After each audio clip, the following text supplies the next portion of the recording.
जी ऐसी कोई बात नहीं है, मैं अपने बच्चे को घर पर जन्म देना चाहती हूँ क्योंकि इसका अनुभव मैं अकेले ही घर पर आराम से लेना चाहती हूँ। Lavisha. No, it's nothing like that. But I really want to give birth to my child at home. I want to experience this at home properly myself. Okay.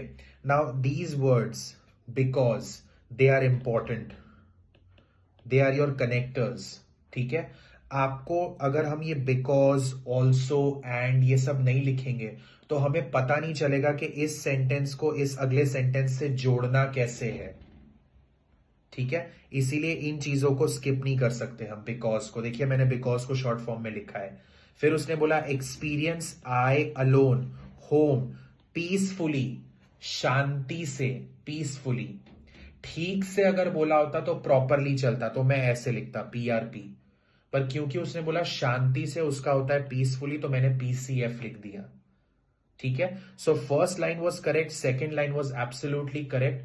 Third line में हम बिकॉज बोलना चाहिए था. ठीक है. Because I want to experience this all by myself at my home peacefully. ठीक है.